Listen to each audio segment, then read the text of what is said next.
I am Isabel, 38 years old, a lieutenant colonel in the United States Air Force, and a survivor of sniper fire in Afghanistan.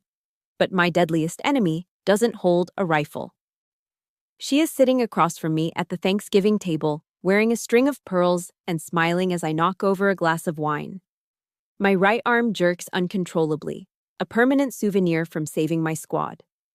Instead of helping, my sister-in-law, Karen, screams into the silenced dining room, "God, are you drunk at noon again? Aren't you ashamed to wear that uniform?" My parents look down. My brother stays silent. They think I will bow my head, apologize, and run to the bathroom to cry like I always do. But today, I decided to roll up my sleeves, and the truth beneath that fabric will wipe that smile off her face forever. Tell me where you are watching from and hit subscribe if you have ever had a relative turn your most painful weakness into a joke to humiliate you. The drive from the base to my parents' house in Northern Virginia usually takes 40 minutes, but with holiday traffic clogging the Beltway, it took over an hour. That was an hour too long for my right arm. The dull, grinding ache in my radial nerve had started around mile marker 12. By the time I turned into the manicured subdivision of McLean, my hand felt like it was encased in concrete. I parked my modest sedan behind a gleaming white Lexus SUV in the driveway. Karen's car. Of course. It sat there like a territorial marker, blocking me in. I turned off the ignition and sat in the silence for a moment, gripping the steering wheel with my good left hand. I looked down at my right hand, resting limp on my thigh in its camouflage fatigue. Radial nerve palsy. That's what the doctors called it. I called it the anchor that kept dragging me back to the sand outside Kandahar. A verse from Sunday school drifted through my mind, unbidden. 2 Corinthians 12:9. My power is made perfect in weakness. I let out a dry, bitter chuckle that sounded too loud in the empty car. I didn't feel powerful. I didn't feel perfect. I just felt tired. I felt like a soldier who had survived a war only to come home to a battlefield where I didn't know the rules. I took a deep breath, steeling myself not for combat, but for hors d'oeuvres and polite conversation. I walked through the front door, and the smell hit me instantly. Roast turkey, sage stuffing, and the cloying scent of expensive vanilla candles. It was the smell of a perfect American Thanksgiving. "Isabel, you made it." Karen was in the kitchen, standing guard over the oven. She looked like she had stepped out of a catalog for suburban perfection. Cashmere sweater, a string of pearls that probably cost more than my first car, and a smile that didn't quite reach her eyes. "Hi, Karen," I said, trying to keep my right hand tucked unobtrusively into my pocket. "Where's Mom and Dad?" "In the den with Daniel, watching the game," she said, wiping her hands on a pristine tea towel. Her eyes scanned me, lingering on my uniform. "Oh, you didn't have time to change? That's a shame. We dressed up." "Shift ran late," I lied. I hadn't wanted to struggle with buttons and zippers alone in the locker room. "The Pentagon doesn't close for holidays." Karen sighed, a sound that managed to convey both pity and judgment. "You work so hard, Izzy. I don't know how you do it, but then again." She turned back to the gravy, stirring it rhythmically. "It must be nice, in a way. Living that bachelor life. You don't have to worry about a mortgage, or getting kids into private schools, or keeping a house running. You just follow orders." The dig was precise, like a surgical incision. You have no life. You have no family. You are incomplete. "I handle plenty of responsibilities, Karen," I said quietly. I know, she waved a hand dismissively. "But it's not the same as managing a household, is it? Daniel is so stressed about the renovation costs. But I told him, you have to spend money to maintain standards." I bit my tongue. The renovation I paid for, I wanted to scream. The $20,000 I had wired to Daniel 6 months ago because he was crying about black mold. Money earned through blood and hazard pay. But I said nothing. I just walked past her, my heavy boots thumping awkwardly on the hardwood floor. 20 minutes later, we were seated. The dining room was suffocatingly warm. My mother had set the table with her best white linen tablecloth, the one she hand-washed and ironed for days. Crystal glasses sparkled under the chandelier. Let's say grace, my father said. We bowed our heads. I peeked at Daniel across the table. He looked tired, his hairline receding, his eyes avoiding mine. He was my little brother, the one I used to defend from bullies on the playground. Now, he wouldn't even look at me because he knew his wife was picking me apart. Amen, the table chorused. Pass the wine, please, Karen said, holding out her glass. The Cabernet. It pairs with the dark meat. The bottle was sitting directly in front of me. My brain sent the command, lift the bottle. Pass it to the right. It was a simple motion. A motion I'd performed 1,000 times before the injury. I reached out. My fingers wrapped around the neck of the heavy glass bottle. I felt the cool glass. I had it. And then, the short circuit happened. A violent spasm shot from my elbow to my wrist. It wasn't a tremble, it was a convulsion. My grip simply vanished. My fingers splayed open against my will. The bottle didn't just fall, it launched. It hit the rim of my water goblet with a deafening clink, shattered and toppled over. Time froze. I watched, horrified, as the dark, blood-red liquid gushed out of the broken bottle. It surged across the pristine, snow-white linen tablecloth. It soaked into the fabric instantly, spreading like an arterial wound, creeping toward the turkey, toward Karen's pearls, toward my lap. The silence in the room was absolute. For 3 seconds, the only sound was the drip, drip, drip of wine hitting the rug. Then Karen stood up so abruptly, her chair screeched against the floor. Jesus Christ, Isabel! Her voice wasn't worried, it wasn't helpful. It was shrill and vibrating with disgust. I'm sorry, I stammered, clutching my twitching right arm with my left hand, trying to calm the spasm. My hand, Your hand? Karen laughed, a cruel, sharp bark. She pointed a manicured finger at me. Stop it, just stop it, look at you. She swept her arm toward the mess. This is the second time this month you've dropped something. You're glassy-eyed, you're slurring your words. I am not. Are you drunk? She shouted, her voice echoing off the walls. My God, Isabel, it's noon. Are you drunk at noon again? Karen, stop, Daniel whispered, but he didn't stand up. He didn't move. No, I won't stop, Daniel. Karen turned on him, then back to me. Her eyes were wide, feigning concern but gleaming with malice. We all know you're struggling, Isabel. But to show up here, in front of your parents, wearing that uniform you're supposed to respect, and getting wasted? It's pathetic. Aren't you ashamed? I looked at my father. He was staring at his plate, pushing peas around with a fork. I looked at my mother.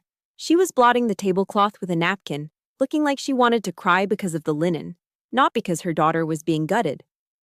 I sat there, frozen. The smell of the wine was overpowering now, sharp and acidic. It smelled like the fermentation of grapes, but to me, in that moment, looking at the spreading red stain on the white cloth, it smelled like iron. It looked like the sand in Kandahar. My arm gave one last, violent twitch, as if agreeing with the memory. I was a lieutenant colonel. I commanded respect from hundreds of airmen. I had faced enemy fire. But sitting there, watching the red liquid seep into the fibers of the cloth, I felt completely naked. I wasn't a soldier, I was just an inconvenience, a stain on their perfect holiday. And nobody was going to save me. The spreading stain of Cabernet on the white linen didn't look like wine to me anymore. As I stared at the dark red pool creeping toward the crystal salt shakers, the dining room in Virginia dissolved. The smell of roasted turkey was replaced by the acrid stench of burning diesel and copper. Suddenly, I wasn't sitting in a climate-controlled suburban house. I was back in the heat of Kandahar. It was 3 years ago. We were on a routine patrol when the ambush hit. The first RPG struck the lead Humvee, flipping it like a toy. Chaos erupted. Dust, shouting, the terrifying crack thump of incoming fire. Man down! Man down! I saw Sergeant Marquez dragging himself across the exposed road, his leg a mess of torn uniform and blood. I didn't think. Training took over. I sprinted from cover, grabbing his vest to haul him toward the shelter of a concrete barrier. I got you, Marquez! Move! I screamed over the roar of the machine gun. That's when it happened. A single, sharp punch to my right arm. It didn't hurt at first. It just felt like someone had hit me with a sledgehammer. Then came the heat. I looked down. My sleeve was shredded. Blood, bright arterial red, just like the wine on the table, was pulsing out in rhythm with my heartbeat, soaking the desert sand. The sniper's 7.62mm round had torn through my bicep, severing the radial nerve instantly. My hand went dead. It just flopped there, useless, like a puppet whose strings had been cut. I didn't scream. I just stared at it, thinking, I need that hand. How am I going to sign paperwork? How am I going to salute? The pain that followed was white-hot, blinding. But the fear was colder. It was the fear of being broken, of being less than. Isabel, hello? Karen's sharp voice snapped me back to the present. The sand vanished. The blood turned back into wine. I blinked, my heart hammering against my ribs. Are you even listening? Karen huffed, crossing her arms. I asked if you were going to clean this up, or if you expected the maid to do it on Monday. I looked at her, really looked at her. It was hard to reconcile this woman with the girl Daniel had married 10 years ago. Back then, Karen was a second-grade teacher who shopped at Target and laughed at Daniel's bad jokes. She was sweet, but Northern Virginia had changed her. Or maybe it just revealed who she always wanted to be. The transformation started when they moved into this neighborhood. It was subtle at first, a leased BMW instead of the Honda. Then came the obsession with the right preschool. Then the country club membership that cost more than an E4's annual salary. To Karen, my military career wasn't service. It was blue-collar. It was dirty work. In her world of lawyers, lobbyists, and defense contractors who never left their air-conditioned offices, actually wearing the uniform and getting dirt under your fingernails was something lower class. I'll get a towel, I said, my voice hoarse. I stood up, my legs feeling shaky. As I walked to the kitchen, I passed the granite island, a massive slab of imported stone that shimmered under the recessed lighting. I ran my good hand along the cold edge. This island, this kitchen. 6 months ago, Daniel had called me, panic in his voice. Izzy, we have a problem. The inspection found mold in the walls. We have to tear it all out. It's going to cost 20 grand. We don't have the liquidity right now. I didn't hesitate. I had savings. It was money I had hoarded during 2 deployments, hazard pay earned while sleeping in tents and dodging mortars. I'll wire it tomorrow, I had told him. Just pay me back when you can. Take care of the house. I wired $20,000 the next morning. 2 months later, I came over for dinner and saw this kitchen. The walls hadn't just been fixed, they had been knocked down to create an open concept. The appliances were professional-grade Viking ranges. The countertops were this obscene, sparkling granite. Do you like it? Karen had beamed, showing it off. It really elevates the home's value. She never mentioned the mold. She never mentioned paying me back. She just assumed that my money, my combat pay, was her renovation fund. To her, I was just a resource to be mined. A single woman with disposable income and no real family to spend it on. I grabbed a roll of paper towels, my grip tightening until the cardboard tube buckled. Why did I let them do this? Why did I keep giving? I looked over at Daniel in the dining room. He was whispering furiously to Karen now, probably trying to de-escalate her, but not daring to defend me.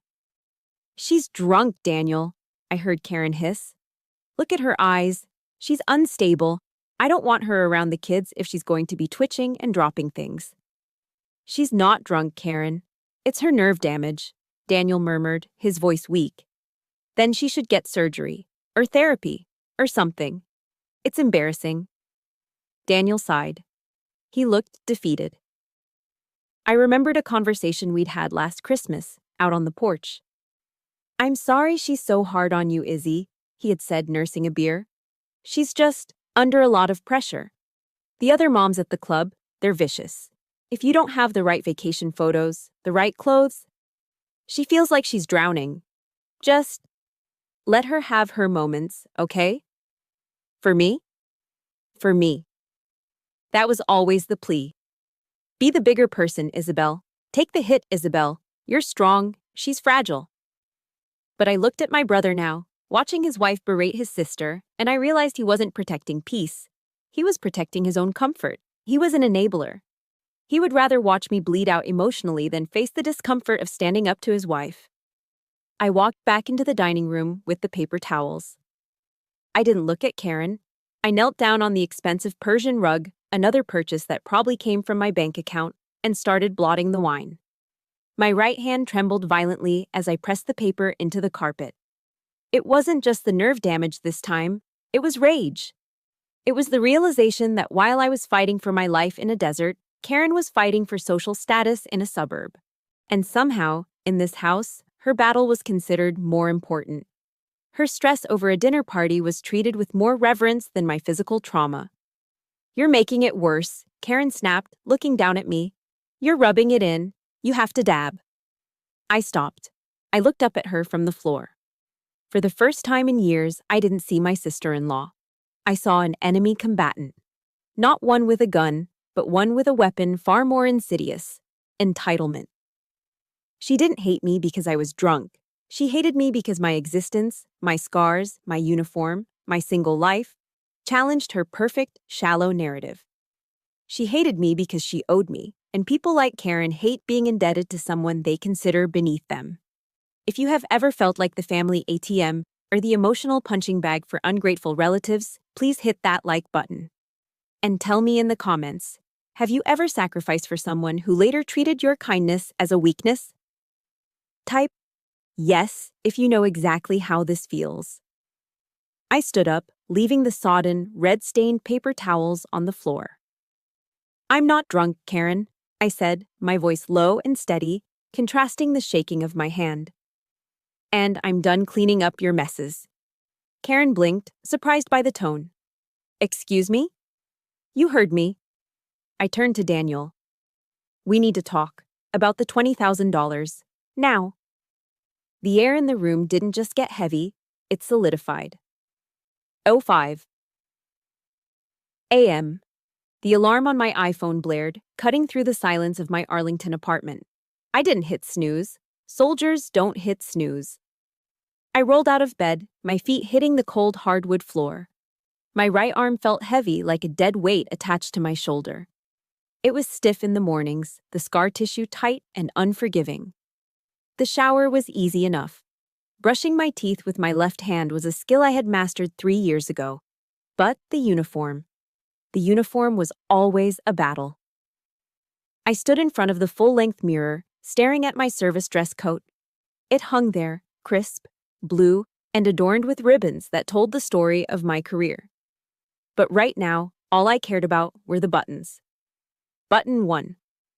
My left fingers fumbled with the fabric. Button 2. Okay. Button 3. I needed my right hand to hold the fabric taut. I tried to lift it. The signal went from my brain to my bicep, but it got lost somewhere in the ravaged nerves. My hand twitched, fingers curling into a useless claw. "Come on," I whispered, grit in my voice. "Work. Just work." I spent 10 minutes on a task that should have taken 30 seconds. By the time the last button was secured, I was sweating. My forehead was damp, not from heat, but from the sheer, humiliating exertion of dressing myself. I looked perfect on the outside, sharp, professional, commanding. But inside, I felt like a toddler learning to tie her shoes. I grabbed my keys and headed out into the pre-dawn darkness. The commute on I-395 was its usual parking lot. Red taillights stretched as far as the eye could see. I turned on the radio, tuning into a podcast I had downloaded the night before. Brené Brown's voice filled the cabin of my sedan. Vulnerability is not winning or losing. It's having the courage to show up and be seen when we have no control over the outcome. I gripped the steering wheel with my left hand. Courage to be seen. Was that what I was doing? Or was I hiding? At the Pentagon, hiding was the name of the game. I parked in the massive north lot and walked the long corridors to my office in the E-Ring. The building hummed with power. Generals, admirals, and high-level civilians moved with purpose. Here, weakness was not an option. You were either mission-capable or You are out. I had a briefing at R90 with a 2-star general regarding logistics for the Pacific Theater. I walked into the conference room, my folder tucked firmly under my left arm. Colonel Barry, the general nodded. Good to see you. Let's hear the update. I stood at the head of the table. I didn't use a laser pointer. My right hand wasn't steady enough. I used the clicker with my left. Sir, as you can see on slide 4, supply chain disruptions are projected to decrease by 15%, I said, my voice steady, projecting authority. But under the mahogany table, my right hand was having a seizure. The stress of the presentation, the adrenaline, it all triggered the palsy. My hand was vibrating against my thigh. I clamped my elbow against my ribs, hard, trying to physically crush the tremor into submission. Don't look down. Don't let them see. If they see you shaking, they'll think you're nervous. Or worse, broken. The general narrowed his eyes, looking at me. For a terrifying second, I thought he saw it. I thought he was going to ask, Colonel, are you fit for duty? Good work, Barry, he said instead. Dismissed. I walked out of the room, my back straight. I made it to the nearest women's restroom, locked myself in a stall, and leaned my forehead against the cool metal door. I was shaking all over now. It was exhausting. It was a performance that never ended. My phone buzzed in my pocket. I pulled it out, hoping for an email from my team. It was a text from Karen. I know you're probably angry, Izzy. But Daniel and I talked. We're really worried about your drinking. I found a great outpatient rehab center in Alexandria. It's discreet. I already sent them your info. Please do this for us. Don't embarrass Mom and Dad anymore. I stared at the screen. The audacity was breathtaking. She wasn't apologizing for the money. She wasn't apologizing for the scene at Thanksgiving. She was doubling down. She was rewriting reality. In Karen's version of the world, she wasn't a thief who stole my combat pay for granite countertops. She was a concerned saint trying to save her alcoholic sister-in-law. It was classic gaslighting. And the worst part? It worked. For a split second, I questioned myself. Did I drink too much? I had a glass of wine with dinner occasionally. Was that too much? Was my hand shaking because of the nerve damage, or was my body failing me in other ways? No, this was the injury. I knew that. The doctors knew that. But Karen didn't care about the truth. She cared about the narrative. If I was the sick one, then she didn't have to be the guilty one. I didn't reply. I couldn't. If I typed what I wanted to say, I would regret it. I left work late, grabbing Thai takeout on the way home. My apartment was quiet. Too quiet. No kids running around. No husband asking about my day. Just the hum of the refrigerator and the sound of the evening news on the TV. I sat on my beige sofa, eating pad thai out of the carton with a plastic fork. My right hand rested on a heating pad, the heat soaking into the stiff muscles. I looked around my living room. It was clean. It was orderly. There were framed photos of my deployments, flags, coins, but it felt cold. It must be nice, Karen had said. Living that bachelor life. Was it nice? I walked into the bathroom to wash my face. I looked at myself in the mirror. The fluorescent light was unforgiving. It showed the fine lines around my eyes, the gray hairs I kept dyeing blonde. I looked at my reflection. Who are you? I whispered. I was a lieutenant colonel.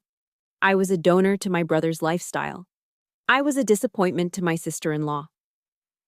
But was I a failure? Maybe Karen was right. Maybe I was just a broken piece of machinery that didn't fit into the suburban puzzle anymore. Maybe I was destined to be this, capable but alone, respected but unloved. The silence of the apartment seemed to press in on me, suffocating. I needed to hear a voice that didn't judge me. I needed to be somewhere where a shaking hand wasn't a liability, but a badge of honor. But where? Who would understand this? Who would understand that the strongest part of me was the part that was broken? I turned off the light, leaving myself in darkness. The Walter Reed National Military Medical Center in Bethesda is a place of contradictions. It smells of antiseptic and floor wax, but the air is thick with something else, resilience. I was there for my bi-weekly physical therapy session, but first I had a meeting I couldn't skip. Colonel Avery Butcher was waiting for me in the cafeteria. Colonel Butcher was a legend in the Air Force. 60 years old, silver hair cut in a sharp bob, and eyes that could spot a uniform infraction from 100 yards. She had been my mentor since I was a second lieutenant. I spotted her at a corner table, nursing a black coffee. "Colonel," I said, snapping a salute with my left hand before realizing we were in civilian clothes. Old habits. "Sit down, Izzy," she smiled, the expression softening her angular face. "And stop calling me Colonel. We're off duty." I sat, placing my own cup of coffee on the table. My right hand gave a traitorous twitch, and a splash of hot liquid sloshed over the rim, staining the paper napkin. I froze. Instinctively, I pulled my hand back, hiding it under the table, my face burning. I waited for the look. The Karen look. The pity. The disgust. But Avery just watched me over the rim of her cup. "Don't do that," she said quietly. "Do what, ma'am?" "Don't hide it, not from me." She put her cup down. "I saw the report from your neurologist. Radial nerve palsy, permanent damage." I looked down at my lap. "I'm managing it. I'm still mission capable." "I know you are," she said firmly. "But you're treating that tremor like it's a character flaw. Like it's something you have to apologize for." She leaned forward, her voice dropping to that steel core tone she used before a mission briefing. "That shake isn't a weakness, Isabel. It's the receipt. It's the price of leadership. You paid that cost so your people didn't have to. Never hide the receipt." I felt a lump form in my throat. The price of leadership. For 3 years, Karen had made me feel like my injury was a clumsy habit, like spilling wine at a party. Avery just reframed it as a badge of honor. "Thank you, Avery," I whispered. "Don't thank me. Just own it." She checked her watch. "Now, go to PT. Don't make me write you up for malingering." I left the cafeteria feeling lighter than I had in months. The corridors of Walter Reed were busy. Doctors in white coats, Marines in wheelchairs, families pushing strollers. As I headed toward the elevator, a voice boomed across the hallway. Commander Barry." I turned. Hobbling toward me as fast as his crutches would allow was a man I hadn't seen in 3 years. He was missing his left leg below the knee, the metal pylon of his prosthetic glinting under the fluorescent lights. "Sergeant Marquez," I gasped. "It is you!" He grinned, his face breaking into a wide, genuine smile that erased the lines of pain around his eyes. "I told you, Leo. I told you she was real." Trailing behind him was a little boy, maybe 7 years old, holding a toy airplane. He looked from his father to me with wide, dark eyes. "Sergeant," I said, stepping forward to grasp his hand. But before I could, he dropped one crutch and enveloped me in a bear hug. It was awkward, unbalanced, and smelled of Old Spice and sweat. And it was the best hug I had received in a decade. "Look at you," he said, pulling back, his hands gripping my shoulders. "You look good, ma'am." "I look like a desk jockey," I laughed, blinking back tears. "You're the one looking good. How's the leg?" "Takes some getting used to." He tapped the metal shin with his crutch. "But I'm walking. I'm alive." He turned to the little boy. "Leo, come here." The boy stepped forward shyly, clutching his toy. Marquez shifted his weight, wincing slightly as he lowered himself onto his good knee, bringing himself to eye level with his son. He pointed at me. "Leo, you remember the story I told you about the angel in the desert?" The boy nodded solemnly. "This is her," Marquez said, his voice thick with emotion. "This is Lieutenant Colonel Barry.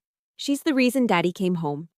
He looked up at me, then gently took my right hand, the shaking one, the ugly one, and held it out for his son to see. My hand trembled in his grip, but he didn't let go. "See her hand, Leo," Marquez said softly. "See how it shakes?" The boy nodded, his eyes fixated on my twitching fingers. "That's not because she's scared," Marquez said. "It shakes because she took the pain for me. She caught the bad thing that was meant for Daddy, so I could come back and teach you how to play baseball. That shaking, that's what a hero looks like." Leo looked up at me. There was no judgment in his eyes. No, why are you drunk at noon? No, you're embarrassing the family. There was only awe. Thank you for saving my daddy, Leo whispered. Then he did something that broke me. He reached out and touched my shaking hand with his small, warm fingers. He patted it like he was soothing a hurt animal. I couldn't breathe. The air in the hallway felt crystalline. In that moment, the image of Karen sneering at me over the Thanksgiving turkey dissolved. The memory of Daniel looking away in shame evaporated. I looked at Marquez, a man who had lost a leg and still smiled. I looked at Avery, a woman who demanded I own my scars. I looked at Leo, a child who understood sacrifice better than my own adult brother. This was it. This was my tribe. These people, strangers, subordinates, mentors, they saw me. They didn't see a single childless woman with a disability. They saw Isabel Berry. They saw the soldier. They saw the sacrifice. I realized then that I had been seeking validation from the wrong source. I had been begging for water from a dry well. Karen and Daniel would never understand this. They couldn't. Their world was too small, bounded by granite countertops and social ladders. My world was here, in the blood and the bond and the survival. I squeezed Leo's hand gently with my trembling fingers. You're welcome, Leo, I choked out. Your daddy is a brave man. So are you, Marquez said, standing up. Don't you ever forget that, ma'am. I walked away from them 10 minutes later, heading toward the parking garage. My hand was still shaking. The nerve damage hadn't magically healed. But for the first time in a long time, as I walked out into the bright Maryland sunshine, I didn't put my hand in my pocket. I let it swing by my side. I let it shake. Let the world see it. I had paid for it. It was mine. 2 weeks after my breakthrough with Colonel Butcher and Sergeant Marquez, my phone rang. It was Daniel. Hey, Izzy, he said, his voice carrying that familiar, hesitant tone he used when he wanted something. What is it, Daniel? I asked, putting my phone on speaker while I sorted laundry with my left hand. It's Dad's 70th birthday next Saturday. We're throwing him a big party at the country club. Catered, open bar, the works. All his old golf buddies will be there. I paused. Daniel, you know how things are with Karen right now. I know, he rushed to say. But listen, we talked. She promised to be on her best behavior. Seriously, she knows she crossed a line at Thanksgiving. She just wants everything to be perfect for Dad. Please, Izzy, it's a milestone. If you're not there, it'll break Dad's heart. Do it for Dad. The ultimate guilt trip. I sighed, looking at my trembling right hand resting on the folding table. I felt stronger now, thanks to Marquez. I had armor. Fine, I said. I'll be there. But one strike, Daniel, one comment, and I'm gone. Deal. Thank you, Izzy. Really. I arrived at the country club on Saturday evening, wearing a navy blue cocktail dress. It was sleeveless, exposing the scar on my right arm. For the first time, I didn't try to cover it with a shawl or a cardigan. Let them see. The ballroom was impressive. Crystal chandeliers, live jazz band, waiters circulating with trays of hors d'oeuvres. My parents were holding court near the entrance. Dad looked frail but happy in his tuxedo. Isabel, Dad beamed, hugging me carefully. You look wonderful, honey. Happy birthday, Dad, I smiled. For the first hour, everything was fine. I stuck to sparkling water with a lime twist. I made polite conversation with my parents' friends, answering questions about the Pentagon with practiced vague answers. Karen was circulating the room like a shark in a sequined dress. She clocked me immediately, her eyes narrowing at my exposed scar, but she kept her distance. Maybe Daniel was right.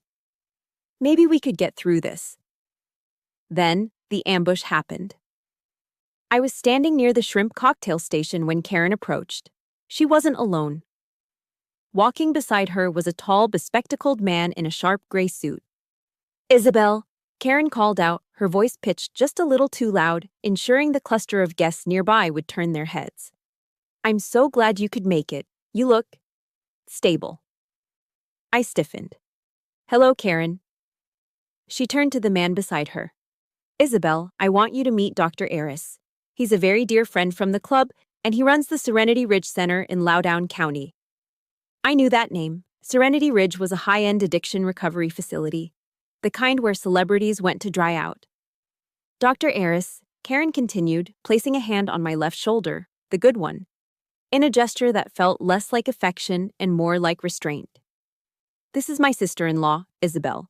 We were discussing her situation the other day. Dr. Aris looked uncomfortable. He adjusted his glasses. Pleasure to meet you, Ms. Barry. It's Lieutenant Colonel, I corrected him, my voice cool. Right, Karen interrupted with a tight, sympathetic smile. Anyway, Dr. Aris, Isabel has been going through a very difficult time since she came back. The shaking, the mood swings. We're all just so worried about her coping mechanisms. The conversation in our immediate circle died. People were listening. I could feel their eyes, curious, judging, boring into me. Karen, I said, keeping my voice low.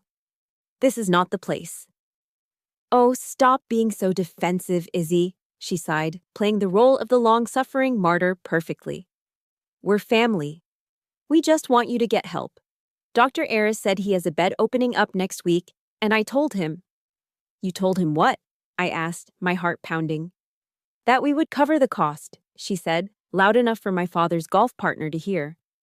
We know you can't afford that kind of care on a government salary, and we don't want you spiraling any further. It was a masterclass in public humiliation. Under the guise of generosity, we'll pay, and concern, we're worried. She was painting me as a charity case and a drunk, right in front of the people my parents respected most. I looked around the room, frantic. Where was Daniel? I spotted him by the bar, 10 feet away. He was watching us. He heard every word. He saw Karen cornering me with an addiction specialist at his father's birthday party. Our eyes locked. Help me, I pleaded silently. Tell them the truth. Tell them I gave you $20,000. Tell them my hand shakes because of a sniper bullet, not a bottle of vodka. Daniel held my gaze for 1 second. 2 seconds. Then he looked down at his glass of scotch. He swirled the ice cubes. And he turned his back. He turned his back on me. Something inside me snapped. It wasn't a loud snap. It was the quiet final sound of a bridge collapsing. The brother I had protected on the playground, the brother I'd bailed out financially, the brother I'd loved. He was gone. In his place was a coward who would sell out his own blood to keep his wife happy. I looked back at Karen. She was smiling at me, a triumphant glint in her eyes. She thought she had won. She thought I would crumble, cry, or run away in shame, like I usually did. She thought she had shamed me into submission. She was wrong. I looked down at the glass of sparkling water in my right hand. My arm was trembling violently now. The ice cubes clinked against the glass. Tink, tink, tink. A frantic rhythm. But this time, the shaking wasn't fear. It wasn't weakness. It was fury. It was the cold, concentrated rage of a soldier who realizes the rules of engagement have changed. I wasn't at a family party anymore. I was in a hostile zone. And in a hostile zone, you don't retreat. You return fire. I didn't say a word. I just tightened my grip on the glass until my knuckles turned white. The water sloshed over the rim, wetting my fingers, but I didn't drop it. Karen's smile faltered slightly as she saw the look in my eyes. The concern on her face slipped, revealing the uncertainty underneath. She expected tears. Instead, she was looking at a predator. You think I need help, Karen? I asked, my voice deadly calm, carrying over the soft jazz music. Well, yes, obviously, she stammered, glancing at Dr. Aris for support. Dr. Aris, I said, turning to the doctor, ignoring Karen completely. I hope you're good at crisis management, because you're about to witness one. I took a step forward. My hand was still shaking, but my resolve was granite. The time for silence was over. The jazz band was playing a soft rendition of Fly Me to the Moon, but all I could hear was the rushing of blood in my ears. Karen stood there, smugness radiating off her like heat, waiting for Dr. Aris to take me away, waiting for me to crumble. Daniel was still studying the ice in his scotch glass, his back turned to the sister who had paid for the roof over his head. I looked at the water glass in my hand. It was vibrating so hard the liquid was misting over the rim. My power is made perfect in weakness. Suddenly, I understood the verse. It wasn't about being passive. It wasn't about enduring. It was about using the broken parts of yourself as a weapon when you have nothing left to lose. I walked past Dr. Eris. I walked past Karen. I walked straight to the nearest high-top cocktail table, where a group of my father's golf buddies were watching the scene unfold. Slam! I brought the heavy glass down on the table with enough force to threaten the crystal. The sound was like a gunshot in the polite murmur of the ballroom. Silence. Instant, absolute silence. The band stopped playing. A waiter dropped a spoon. Every head in the room, 50, maybe 60 people, turned toward me. You want to talk about my difficulties, Karen? I asked. My voice wasn't shouting, but it projected perfectly to the back of the room. It was my command voice, the voice that cut through wind and rotor wash. You want to discuss my situation in front of Dr. Eris and half of Northern Virginia? Let's do it. Karen blinked, her smile faltering. Isabel, please, you're making a scene. You're drunk. Stop, I said. It was a command, not a request. I reached across with my left hand to my right shoulder. The fabric of my cocktail dress was silk, expensive. I didn't care. I grabbed the sleeve and yanked it up. It bunched, resisting, but I pulled harder, rolling it all the way up to my shoulder, exposing the entirety of my upper arm. The gasps were audible. Under the soft chandelier light, my arm looked brutal. The scar was a deep, jagged crater where the muscle used to be. The flesh around it was withered, the bicep atrophied and twisted. It was purple, white, and angry. It was the kind of wound you only see in trauma centers or war zones, not at country club birthday parties. Look at it, I demanded, sweeping my gaze across the room. I held my arm out. It was shaking violently, spastic, and uncontrollable. This isn't alcohol, I said, pointing to the tremor. This is what happens when a 7.62 millimeter sniper round tears through your arm at 2,000 feet per second. I turned to Dr. Eris. The man looked like he wanted to dissolve into the floor. Doctor, you're a medical professional. Does this look like the tremor of an alcoholic to you? Or does it look like radial nerve palsy caused by catastrophic trauma? It appears to be neurological trauma, Dr. Eris stammered, adjusting his glasses, stepping away from Karen. I turned my sights back to Karen. She'd gone pale, her hand flying to her pearl necklace. It happened 3 years ago in Kandahar, I said, my voice shaking with emotion now. I was dragging a man to safety. I took the bullet meant for him. That's why my hand shakes, Karen. Because the nerve is dead, not because I'm drunk at noon. I didn't know, Karen whispered, her eyes wide. You didn't know. I laughed, a harsh, humorless sound. How could you not know? Did you ever ask? In 3 years, did you ever once ask me what happened over there? Or were you too busy judging me for not fitting into your picture-perfect life? Isabel, that's enough. Daniel finally spoke up, turning around. He looked terrified. We can talk about this privately. Privately? I wheeled on him. Like how you privately took my $20,000. A murmur ripped through the crowd. $20,000? That's right, I said, addressing the room again. 6 months ago, my brother told me he needed money for mold remediation. He cried poor. So I wired him $20,000 of my combat pay, hazard pay, money I earned getting shot at. I pointed a shaking finger at Karen. And what did you do with it? Did you fix the mold? No, you bought Viking appliances. You bought granite countertops. You bought those pearls. Karen recoiled as if I had slapped her. You took my blood money and used it to renovate your kitchen, I said, my voice dropping to a whisper that was somehow louder than a scream.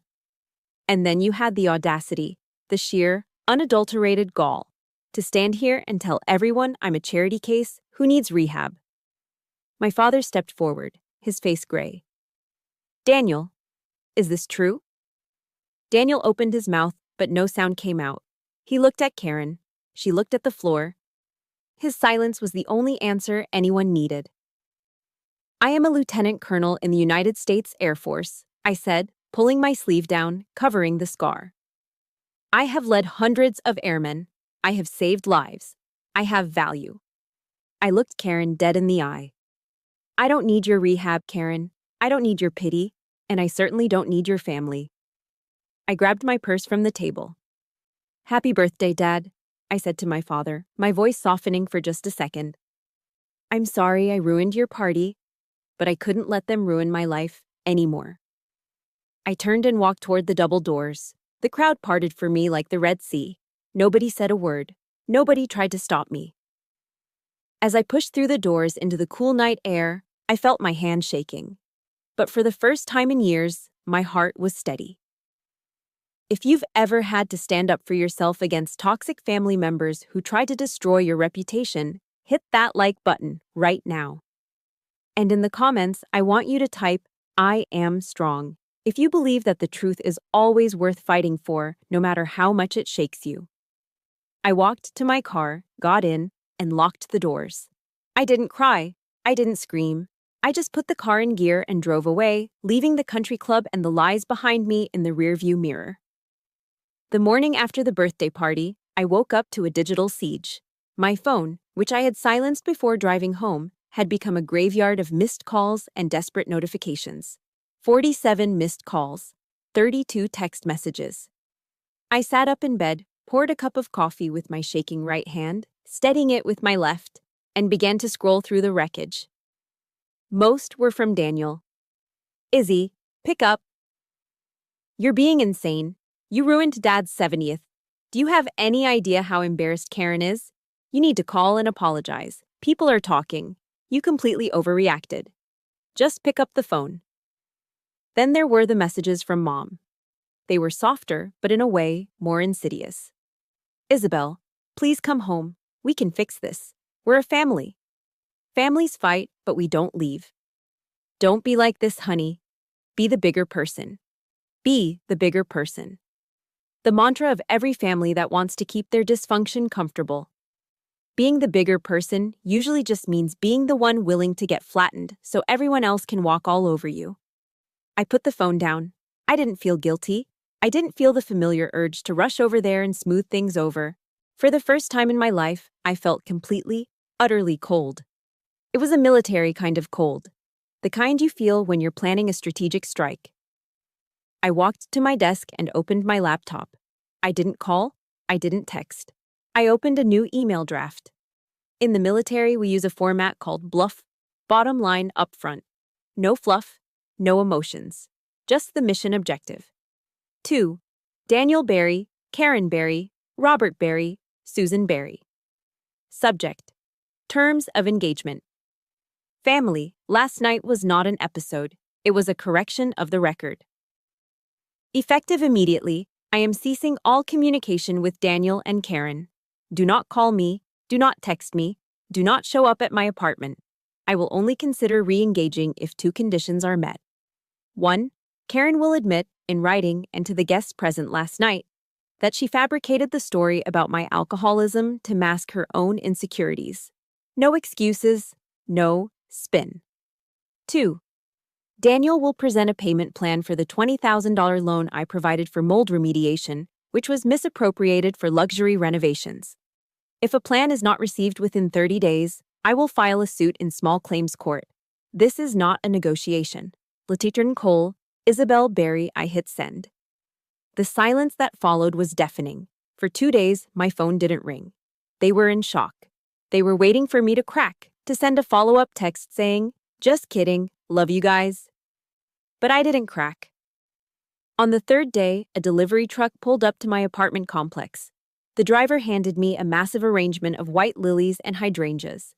It was expensive, easily $200. I pulled the small card from the plastic fork nestled in the greenery. It was Karen's handwriting.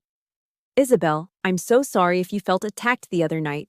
I was only trying to help, but maybe I went about it the wrong way. We miss you.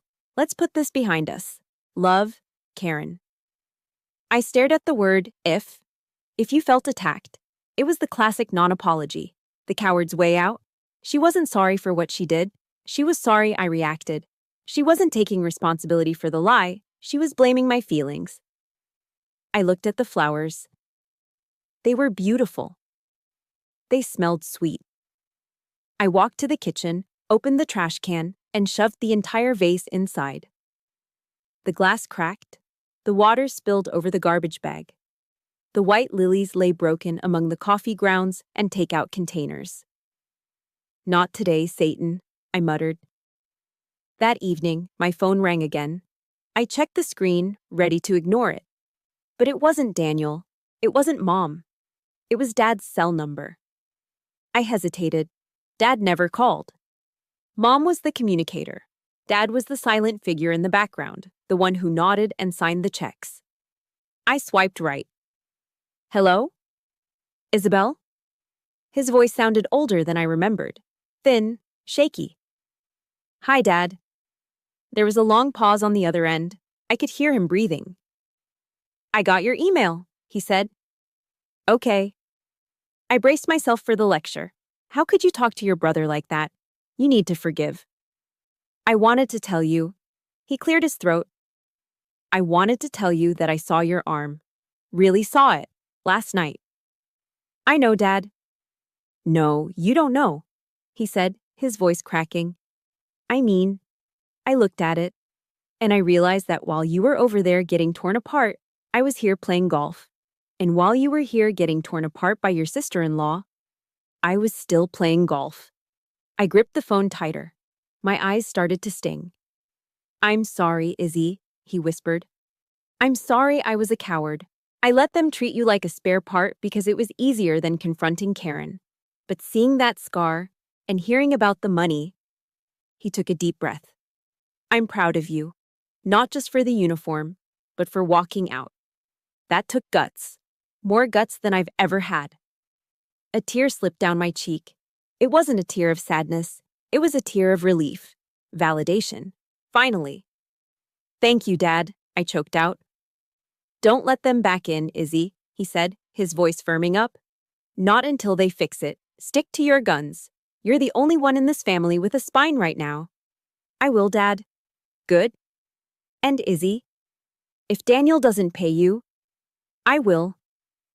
But let's make him sweat a little first." I laughed. It was a wet, shaky sound, but it was real. "Okay, Dad, let's make him sweat." I hung up the phone. The apartment was quiet again, but the silence felt different now. It wasn't lonely. It was peaceful.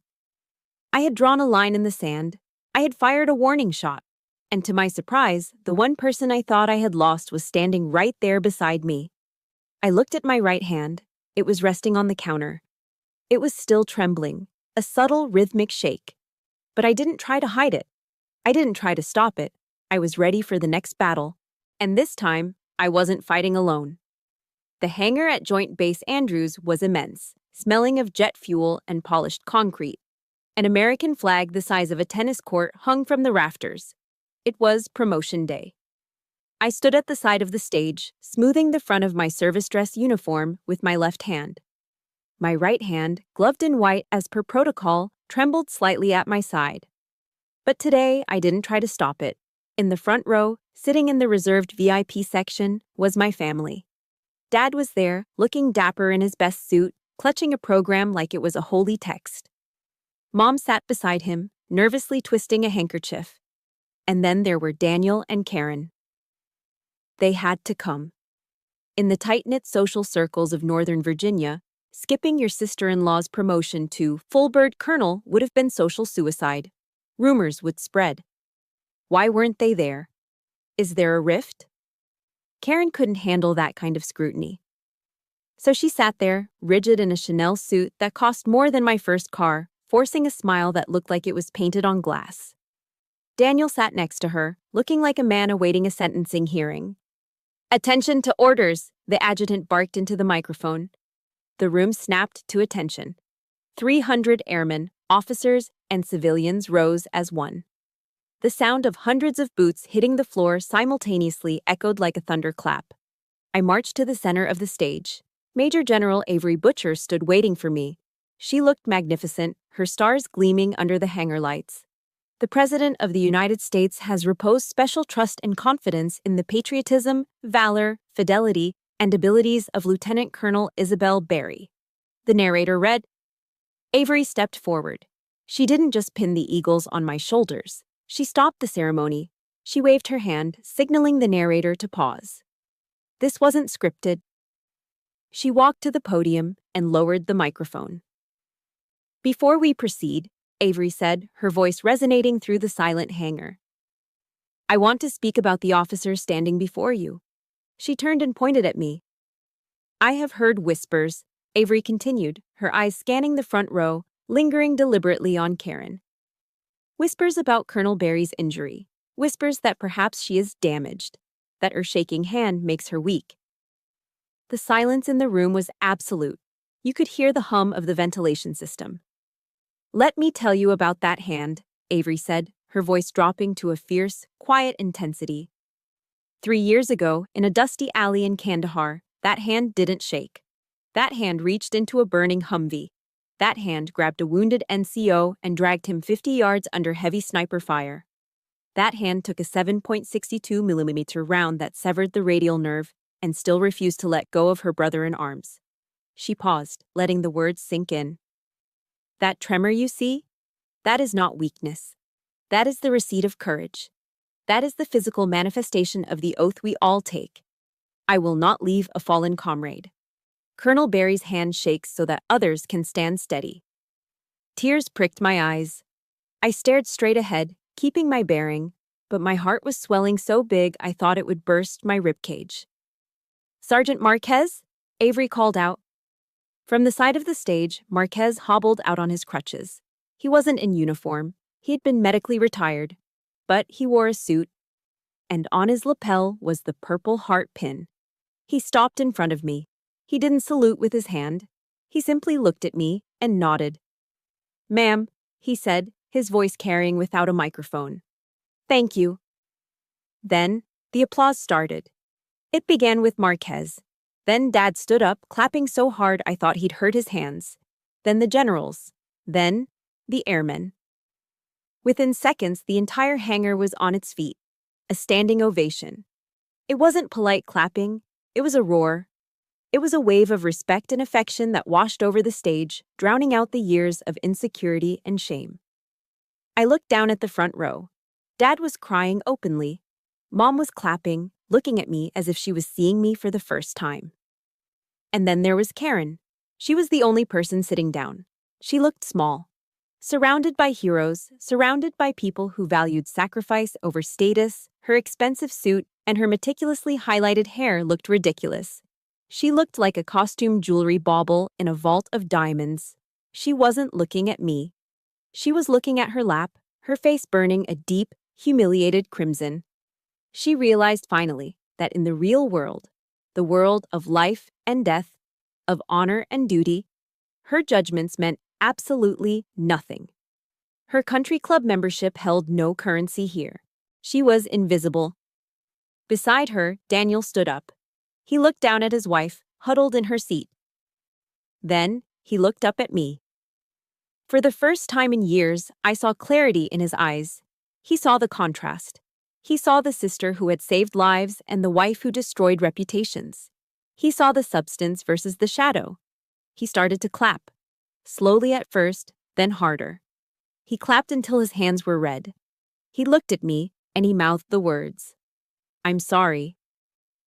I nodded at him, a tiny, almost imperceptible movement. General Butcher stepped back in front of me. She took the silver eagles, the rank of a full bird colonel, and pinned them onto my epaulets. Congratulations, Colonel, she whispered. Thank you, General, I replied, my voice steady. I raised my right hand to salute. It shook.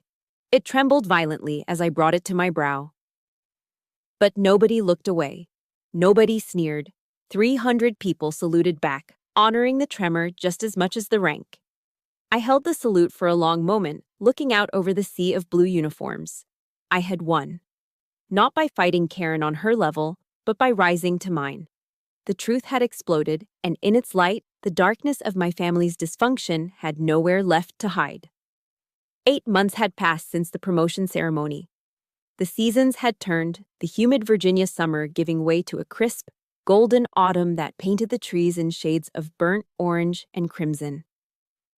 I sat at my kitchen table on a Saturday morning, a cup of coffee steaming beside me, the ceramic mug warm against the cool granite. In front of me was a lined notebook. I gripped a weighted pen with my left hand, a clumsy, thick instrument designed for occupational therapy, and slowly traced the letters across the page. THEQUICKBROWNFOX. It was tedious work, retraining my brain to write with my non-dominant hand, but I was disciplined. Adaptation is just another word for survival. And I had survived worse than writer's cramp. My laptop pinged, the sound sharp in the quiet apartment. An email notification slid onto the screen. From Karen Barry. Subject, the truth. I hesitated, my hand hovering over the trackpad. For the last 8 months, communication had been sparse. Daniel had set up a payment plan for the $20,000. A check arrived every month like clockwork, accompanied by short, polite texts about the weather or the kids. But Karen had been silent. I clicked open the email.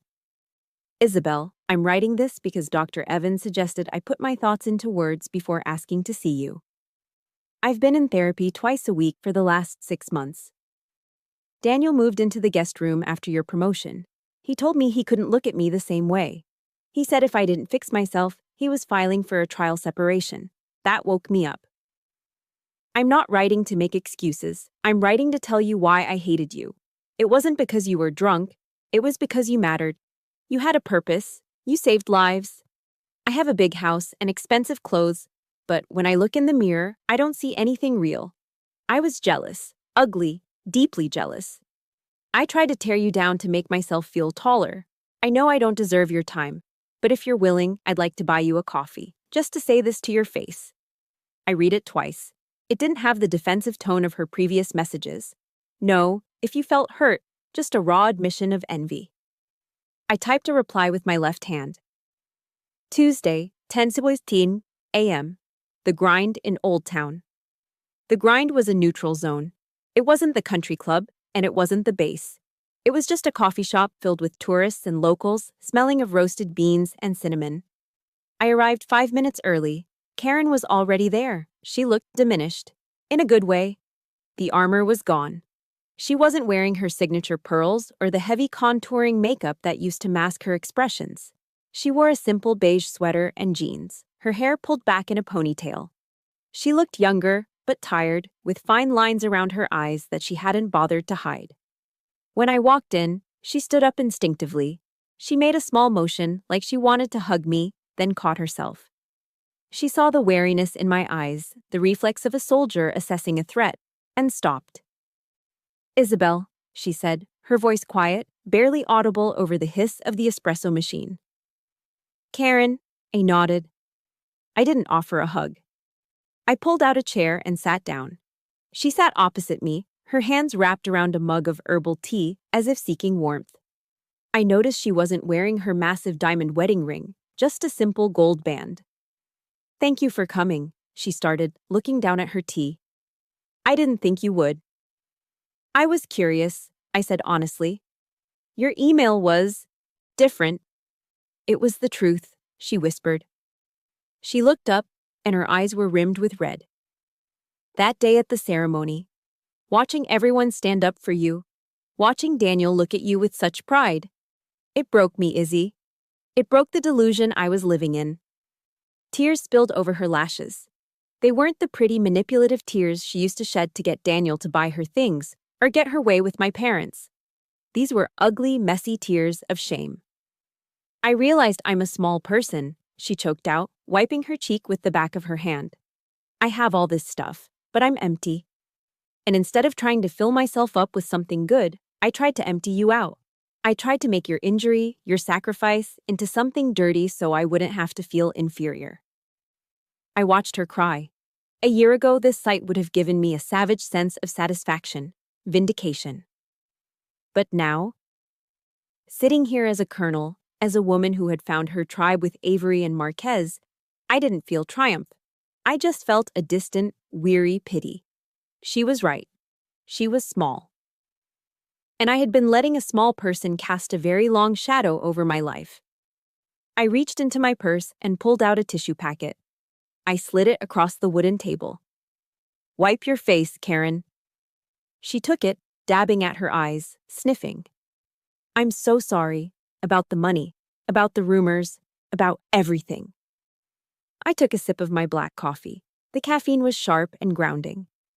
"I accept your apology," I said. Karen's head snapped up, hope flaring in her eyes like a lit match. "You do? Does that mean—" "Stop," I raised my left hand. "Listen to me clearly."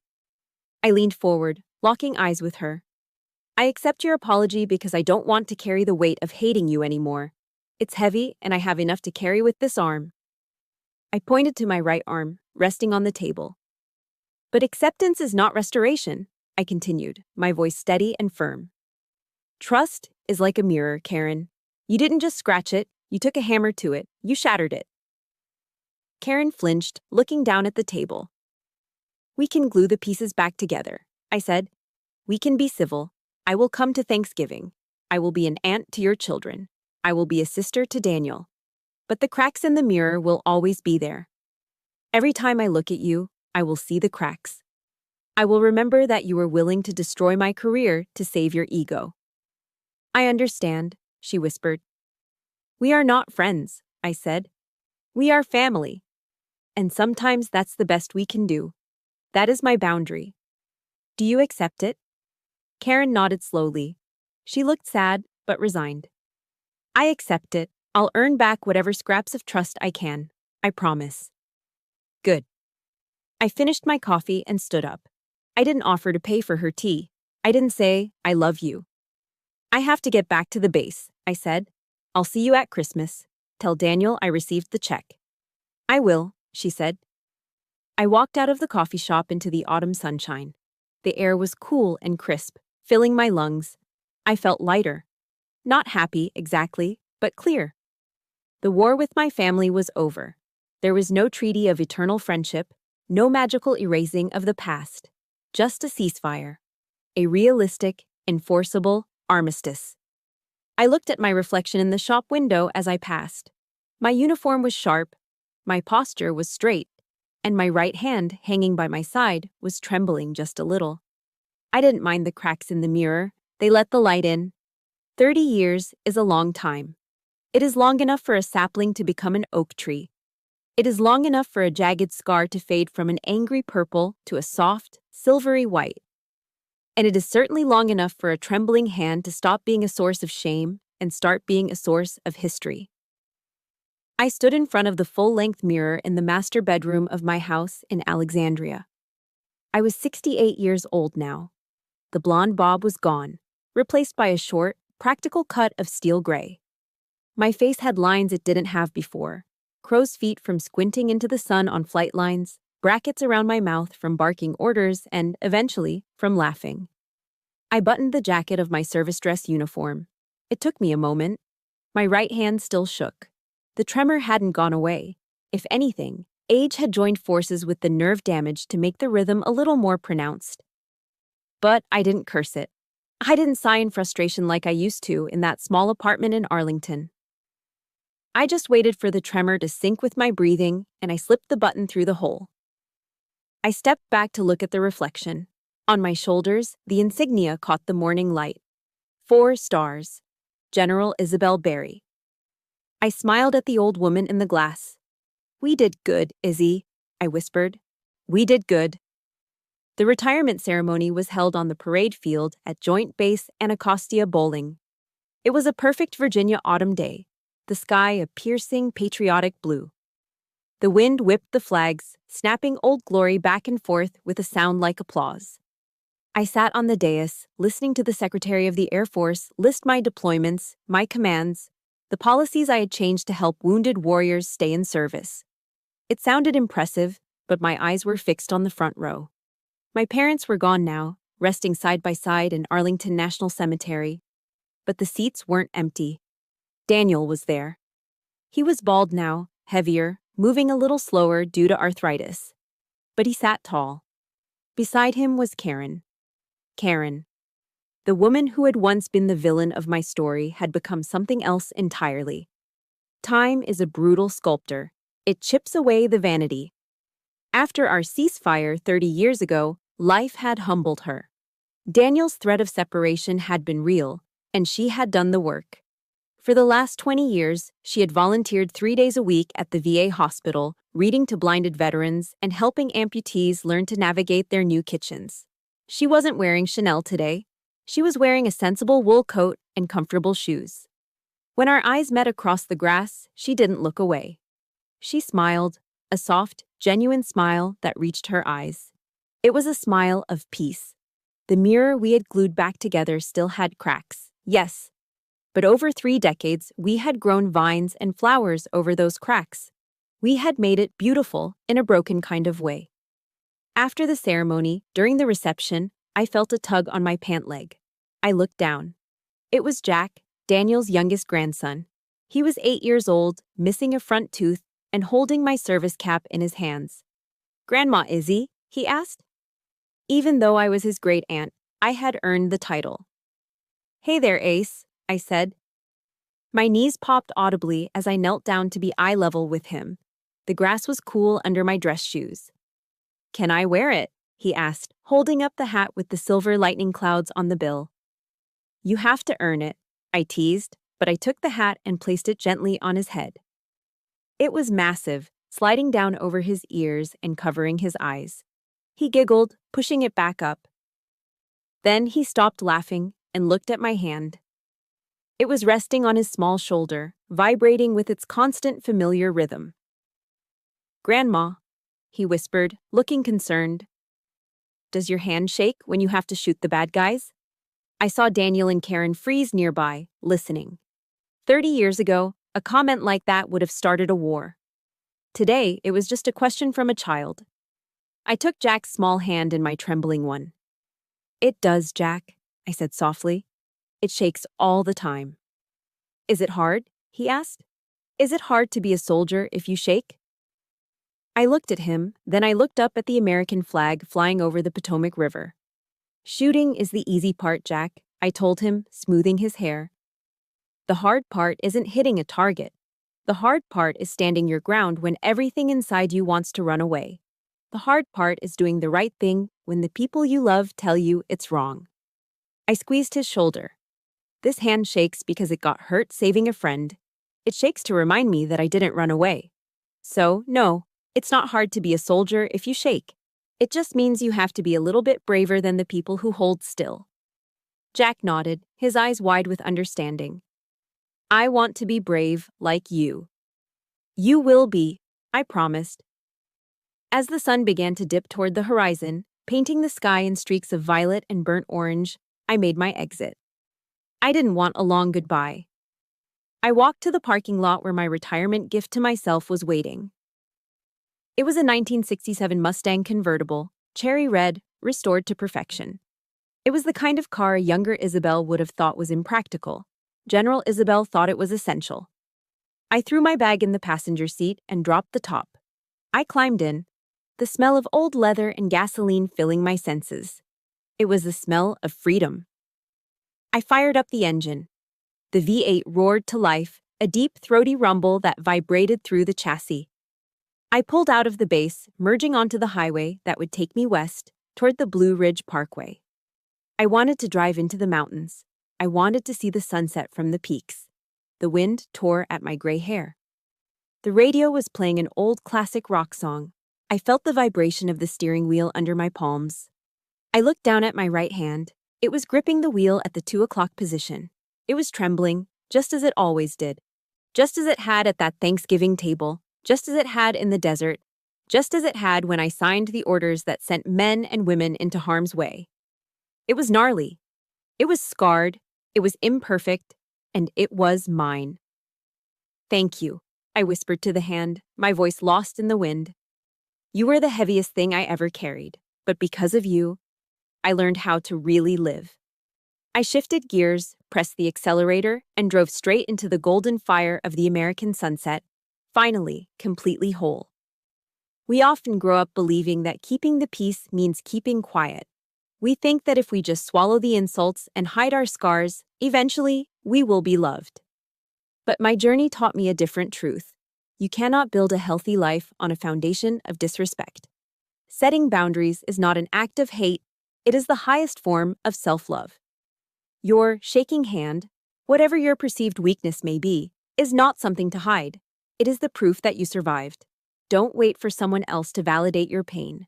Wear your scars like medals. The moment you stop apologizing for who you are is the moment you truly start to live. Now, I want to turn the microphone over to you. I know many of you listening right now are fighting your own battles in silent dining rooms or lonely apartments. In the comments below, I want you to share one thing, just one thing, that you have overcome that made you stronger today. Let's turn this comment section into a hall of fame for survivors. And if my story gave you even a tiny spark of courage, please hit that like button and subscribe to the channel. Let's build a community where we don't hide our shaking hands, we raise them high together. I'll see you in the next story.